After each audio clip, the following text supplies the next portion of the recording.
Niyo po, paano po kaya pinagandaan nila Carlo and Bella tong eksena? Especially, sobrang daming iyak scene or crying scene dito sa pelikula po. Ah, well, yung preparation before the film, hindi ko alam kung nagko-communicate sila, kung ano may gina. Ang nakikita ko lang is during the shoot. Well, we just had one sort of workshop before the shoot, pero hindi naman yun extensive workshop. Ang nakikita ko sa nila, they talk a lot. Carla tuloy. Carla and Bello. Hindi, Bella and Carlo. They talk a lot in between takes. Dinidiscuss nila. Actually, to a point na line per line eh. And nandito yung acting coach natin. She can attest to that. Miss Carla Bambicha rin yung doktora sa pelikula. They discuss it. Hi, Carla. Line per line, kung paano nila, kung saan nila gustong dalhin yung scene, and then they will discuss with Carla, and then they will discuss with me. Ganon sila ka-collaboratives, kaming lahat. Yung preparation nila, I would say, sobrang detalyado. Yung pati, ganito ko siya i-deliver, yung line na to, sasabihin ni Carla kay Carla, naman, Carlo kay Bella, ganon din sasabihin naman ni Bello kay Carla, sasabihin naman ni Bella kay Carlo, sige, ganito yung ganon. Yung dynamics, kung paano nila dadalhin yung eksena, kung saan nila dadalhin, pinag-talk a lot about it. And kanina sa talkback sa PUP, sinabi rin ni Bella na aside from the readings that she did and the research that she did, meron siyang kakilala na yung tatay may Alzheimer's. So, ayun, in-interview niya, inobserbahan niya. Binantay niya lahat. Si Carlo naman, I think na-mention niya sa vlog with Luis, yung close na close yung tita, died of Alzheimer's. Actually, from the very start, when I was writing the script, sinabi na ni Jerry sa akin na si Bella at si Carlo ang nakakast. And it made it easier for me. Sabi ko kay Jerry kasi naging workshopper ko si Bella, batch 15.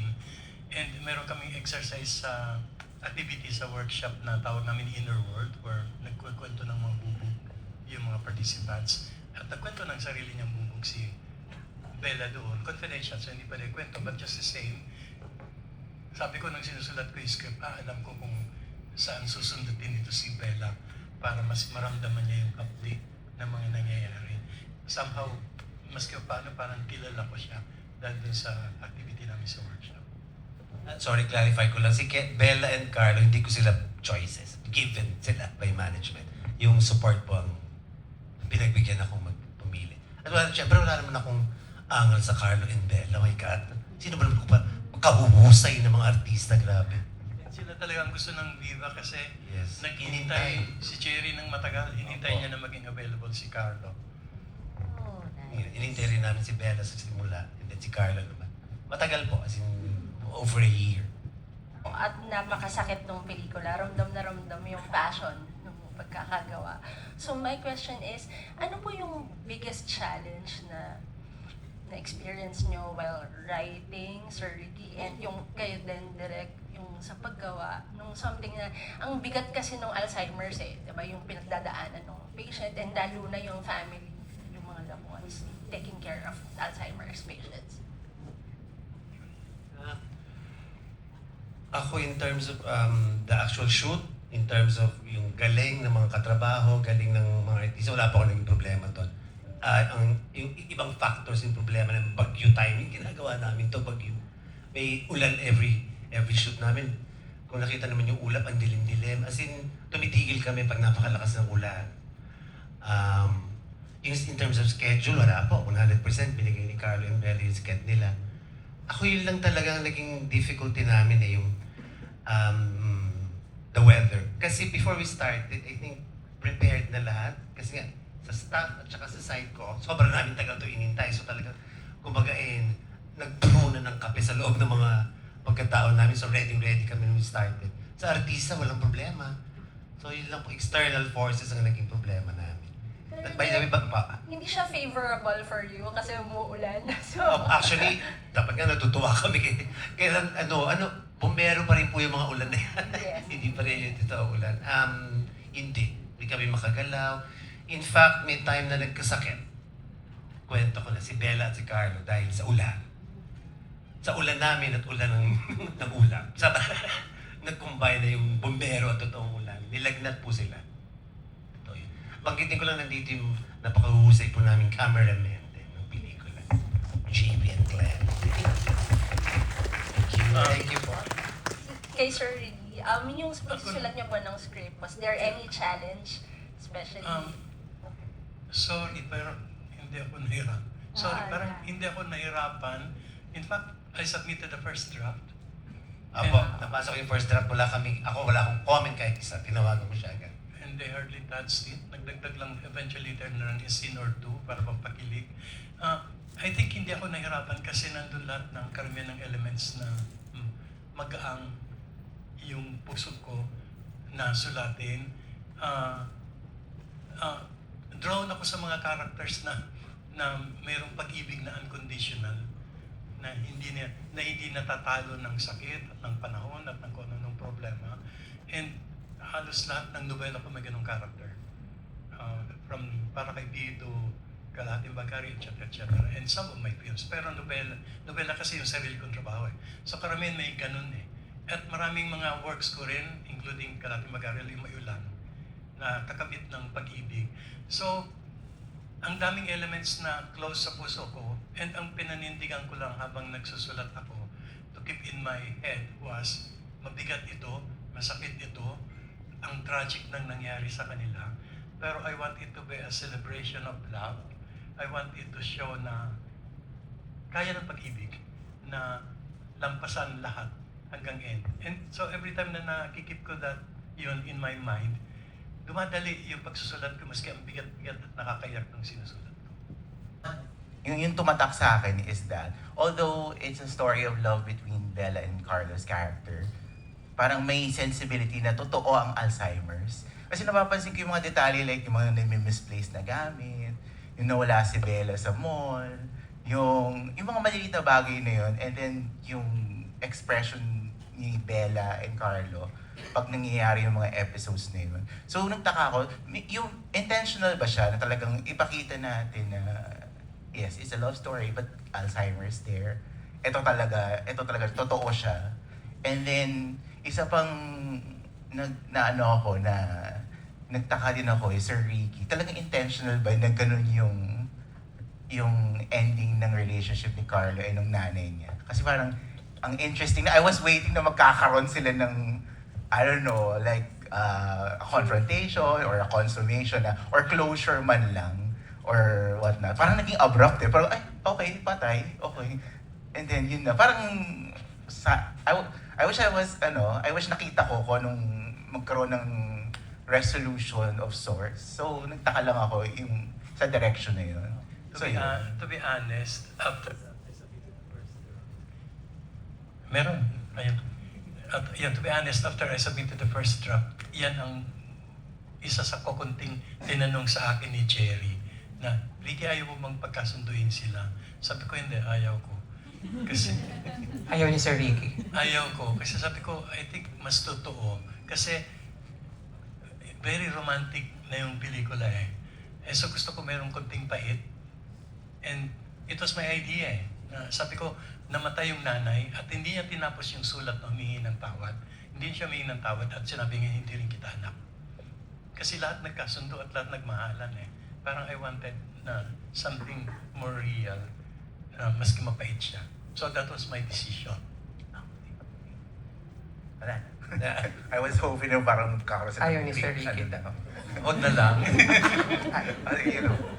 Thank you. Yung nga sa Alzheimer's, wala lang na naramdaman kasi kunyari yung yung kay Drew Barrymore na may short-term memory loss, parang tinake lightly yung memory loss, pero ito talaga like naramdaman kong nandyan yung Alzheimer's despite na love conquers all. Yes, totoo nga napapagtagumpayin nila, pero it's always there and parang kinikilala talaga natin this is real.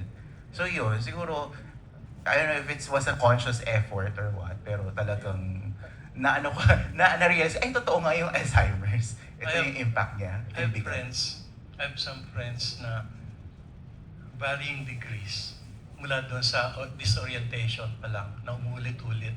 And then biglang tatanungin niya uli ako ng question. And then maalala niya, then tatanungin niya uli later. Very close friend na kapwa writer. up to other friends na close din na mas malala na. Up to some others na kaibigan ko noon pa na hindi ko na nakikita 2-3 years ago, pero alam ko na nasa advanced stage na Alzheimer's. So marami akong kakilala na gano'n. Ako, I have an aunt, yung talagang yung nangyayari kay Belen, biglang kakasabi mo pa lang, nag-groceries ako eh. Nag-groceries ka? Saan ka galing? Meron akong ganung tita. Sino ka? Si Jerry po. Wala pang 1 minute. Sino ka? Yung gano'n. Totoo talaga siya. Ang sakit-sakit. Hindi ako anak ha. So kasi sabi nung cousin ko, ang sakit-sakit yung hindi ka nakikilala ng nanay mo. Na-imagine ko talaga, ako, pamangkin lang ako, pero naramdaman ko yung pain. Yung imagine mo yung nanay mo, yung mahal mo, hindi ka niya kilala. Sakit-sakit na talaga. Oo. Pero we wanted, and we made sure, I hope, we wanted to show them not as clinical cases, not as patients, not as people labeled as may Alzheimer's, kundi as Human. nagmahal na buhay, naging masaya at maligaya. And I hope nag-succeed kami kasi yun ang gusto namin pakita doon sa pelikula na buo pa rin silang mga tao at buo pa rin ang kanilang mga buhay. And even sa ending, buo yung pagtingin ni Dindo kay Sandra na hindi ito pasyente, hindi ito naka-label na na may Alzheimer's. Isa siyang human being. Kaya sinasabi niya ikaw at ako, tayo. So yun, we wanted na hindi siya clinical case. Romantic love na, pero hindi po ba masyadong tragic for Dindo's character na namatay yung nanay niya, nawala pa yung life niya. Tapos yung lolo niya, realistically speaking, limited time na rin para makasama niya. So, ano po yung parang inisip niyo pang-compensate na lang sa character niya? Actually, una-una, it's a matter of compensation. Yung buhay naman talaga natin punong-puno ng tuwa at ng lungkot. At hindi natin masasabing isa lang ang meron dapat noon. Nag-uumapaw yung pagmamahal sa buong pelikula. Yung parents ni Sandra na sobrang understanding at sobrang nandun. Even if nagmahal siya ng may asawa earlier, andun all the way. And then yung sobrang pagmamahal ni Dindo. And si Dindo nag-turn around, pinatawad niya yung nanay niya at pinatawad niya yung sarili niya. At nakinig siya kay Sandra na nagpatawad na sa sarili niya nang nagkamali siyang umibig sa isang may asawa. And then nag-uumapaw din ang pagmamahal ni Dindo sa kanyang lolo na nagmamahal din sa kanya. So kumbaga, sobra-sobra na yung pagmamahal sa palibot. And iniisip ko na baka masyado ng magka-diabetes na yung mga manunood nito. Kung pati ito, gagawin ko pang masyadong sweet. So gaya ng sinabi ko kanina, parang kinakailangan ng timpla ng konting pait para maramdaman natin na tunay na buhay pa rin ito. Hindi pa rin siya fairy tale where lahat ay pwedeng i-wrap at maging masaya in the end. So yun. So I think ang triumph pa rin niya is hindi namatayan, kundi ang triumph niya ay yung pinanindigan ng mga characters, yung tapang ng kanilang pag-ibig, maski na anong mangyari. I think, kung minsan, gaya nga ng sabi ni Dindo kanina, kung minsan siniswerte tayo, pinagbibigyan tayo ng kapalaran o ng Diyos o kung sino man doon, maski may katiting na ligaya na binigay sa atin. Kung minsan, that's enough. Thank you po.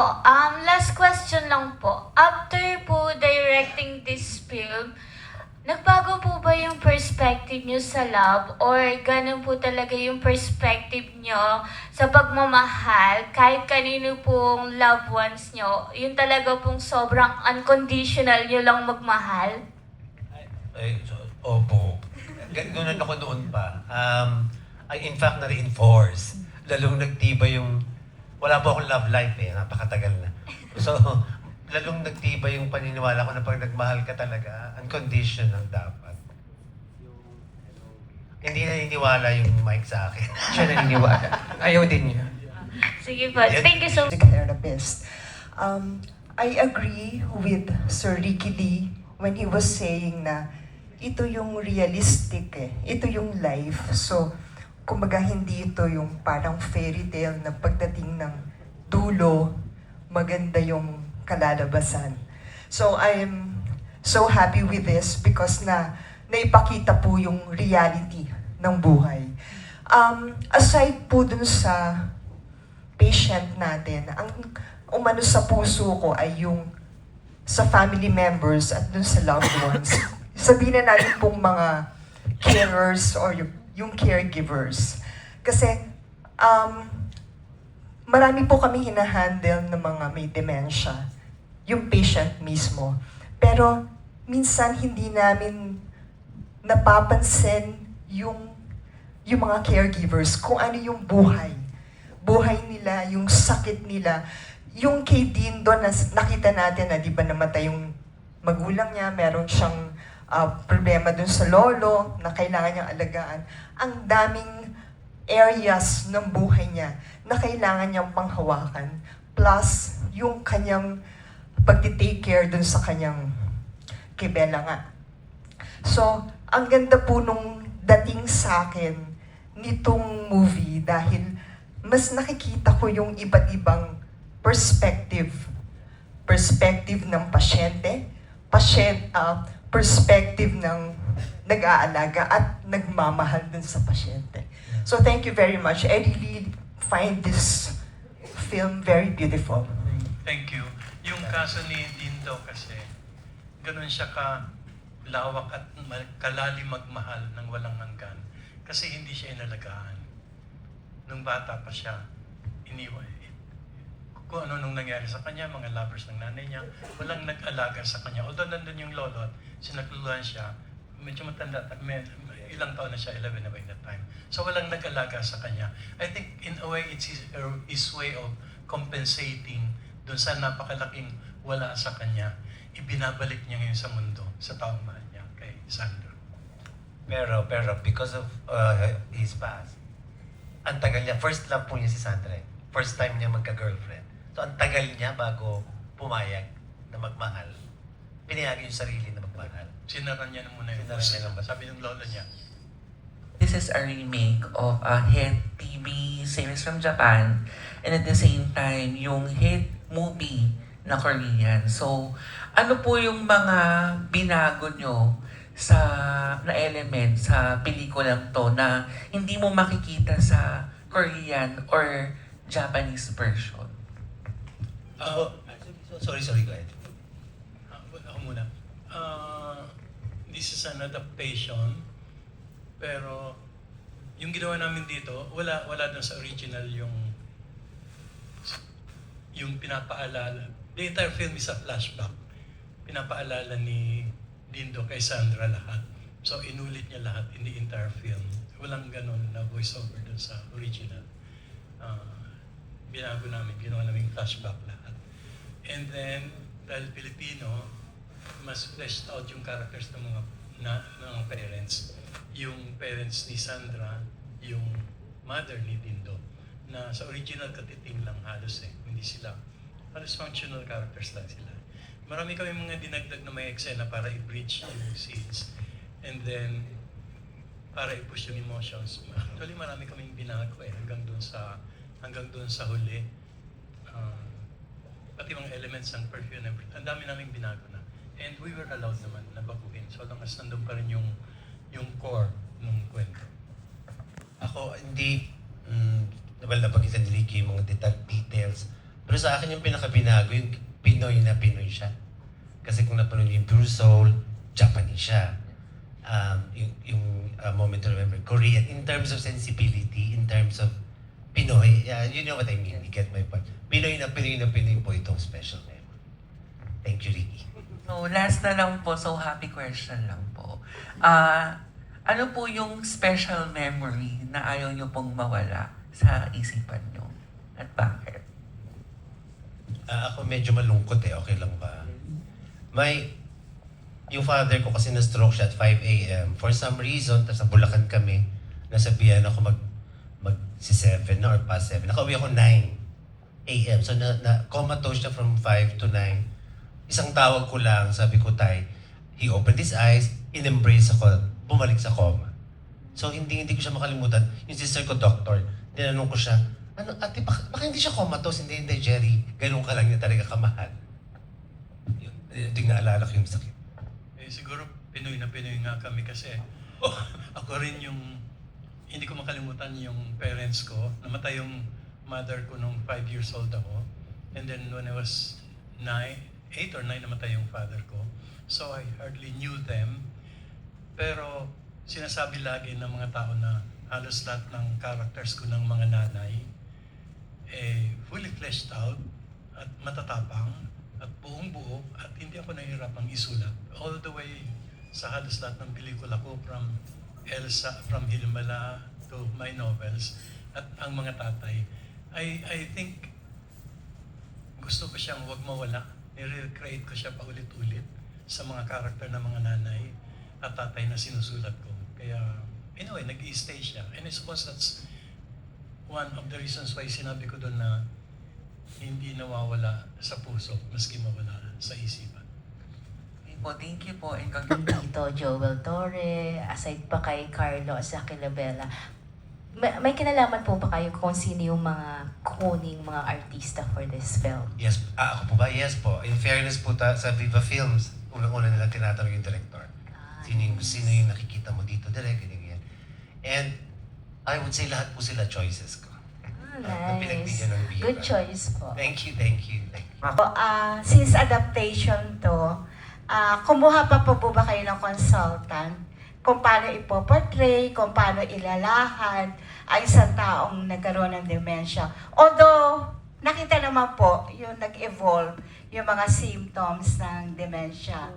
And then, congratulations po. Talagang nakita ko yung what the minds forgets, the hearts remember. So yung palagi din po namin sinasabi na nawawala man, may nawawala man sa kanilang kaisipan, pero kung anong binibigay natin pagmamahal sa kanila, ay nakakatulong yon para sa kanila. Yung pagmamahal na buong-buo, nadadama po yon at tumatagos sa kanila kahit meron sila mga nakalimutan.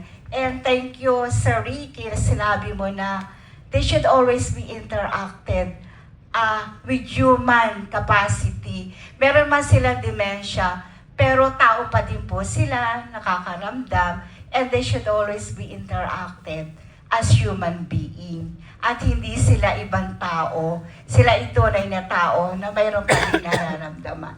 At nakakatanggap pa din at ang pagmamahal ay kanilang nararamdaman. So, yun lang po and congrats.